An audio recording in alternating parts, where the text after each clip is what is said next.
Il tema dei rapporti sessuali nello spazio è diventato sempre più rilevante sin dai primi viaggi spaziali.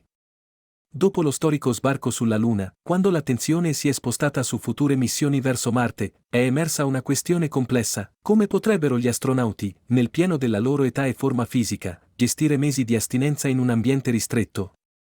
Le discussioni si sono intensificate con le dichiarazioni della NASA a partire dal 2009, riguardanti la possibilità di future basi lunari e la colonizzazione umana del Sistema Solare.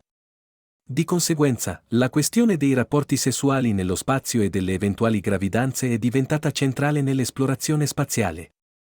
Sebbene la NASA non vieti esplicitamente il sesso nello spazio, esiste un codice di condotta, noto come rapporto di fiducia, che implica che determinate azioni non dovrebbero essere compiute sul luogo di lavoro, compreso l'ambiente spaziale. Tuttavia, le difficoltà principali non sono solo di natura etica o professionale, ma anche tecnica. Una delle maggiori sfide a compiere un atto sessuale nello spazio riguarda il terzo principio della dinamica dei corpi di Newton. Questo principio stabilisce che ogni azione ha una reazione uguale e contraria. Se una coppia nello spazio rimane attaccata, i loro movimenti si neutralizzerebbero a vicenda, a meno che non siano influenzati da un oggetto esterno. Inoltre, in assenza di gravità, ogni movimento richiede un controllo maggiore, e mantenere il contatto fisico diventa estremamente complesso. Gli effetti sulla salute legati al sesso nello spazio sono poco documentati.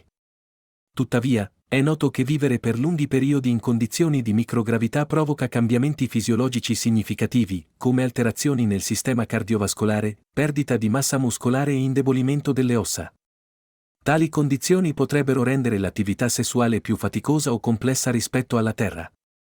Le agenzie spaziali come la NASA danno grande importanza alla professionalità degli astronauti, concentrandosi principalmente sugli obiettivi scientifici delle missioni.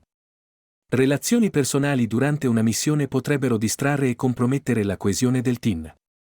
Inoltre, l'inserimento di dinamiche sociali o relazioni romantiche in un ambiente ristretto potrebbe generare complicazioni indesiderate. Una delle questioni più delicate riguarda la riproduzione nello spazio. Gli scienziati non sanno ancora con certezza come la microgravità possa influire sulla fertilità umana o sullo sviluppo di un embrione.